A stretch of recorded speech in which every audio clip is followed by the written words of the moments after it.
പ്രിയ ദൈവജനമേ, യോഹന്നാന്റെ സുവിശേഷം 7-ാം അധ്യായം 40 മുതൽ 53 വരെയുള്ള തിരുവചന ഭാഗമാണ് ഇന്നത്തെ നമ്മുടെ വിചിന്തന വിഷയം. കർത്താവായ യേശുവിനെക്കുറിച്ചുള്ള ജനങ്ങളുടെ വ്യത്യസ്തമായ അഭിപ്രായങ്ങളും ഭരണാധികാരികളുടെ മുൻവിധികളുമാണ് ഈ വചനഭാഗം നമുക്ക് മുൻപിൽ അവതരിപ്പിക്കുന്നത്. ജനക്കൂട്ടം കർത്താവിനെ പ്രവാചകനായും മിശിഹായായും തിരിച്ചറിയാൻ ശ്രമിക്കുമ്പോൾ നിയമജ്ഞരും പരീശന്മാരും തങ്ങളുടെ അറിവിലും പാരമ്പര്യത്തിലും അഭിരമിച്ച് കർത്താവിനെ തള്ളിക്കളയുകയാണ്. സത്യം കൺമുൻപിൽ നിൽക്കുമ്പോഴും ഹൃദയ കാഠിന്യം നിമിത്തം പലർക്കും അത് തിരിച്ചറിയാൻ കഴിയുന്നില്ല എന്നത് വലിയൊരു ആത്മീയ പാഠവുമാണ് ഇന്ന് നമ്മൾക്ക്. നീതിയുടെ പക്ഷത്ത് നിൽക്കാൻ ധൈര്യം കാണിച്ച നിക്കോദേമസിനെ പോലെ ലോകത്തിൻ്റെ ശബ്ദത്തേക്കാൾ ദൈവത്തിൻ്റെ സ്വരത്തിന് കാതോർക്കാൻ നാം ഓരോരുത്തരും, നിങ്ങളും ഞാനും വിളിക്കപ്പെട്ടിരിക്കുന്നു.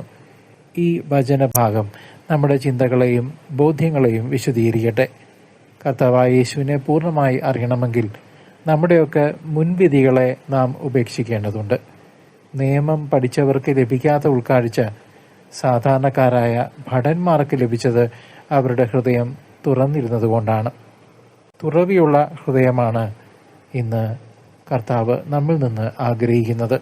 അധികാരത്തിൻ്റെയോ പാണ്ഡിത്യത്തിൻ്റെയോ അഹങ്കാരമല്ല, മറിച്ച് എളിമയുള്ള ഹൃദയമാണ് ദൈവത്തെ കാണാൻ നമ്മെ ഓരോരുത്തരെയും സഹായിക്കുക.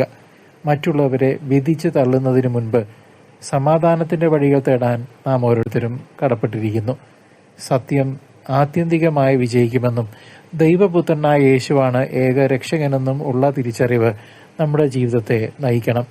വചനമാകുന്ന ഈ ജീവന്റെ അപ്പം നമ്മെ വിശുദ്ധിയുടെ പാതയിൽ ഉറപ്പിച്ചു നിർത്തട്ടെ. പിതാവിൻ്റെയും പുത്രൻ്റെയും പരിശുദ്ധാത്മാവിൻ്റെയും നാമത്തിൽ ആമേൻ.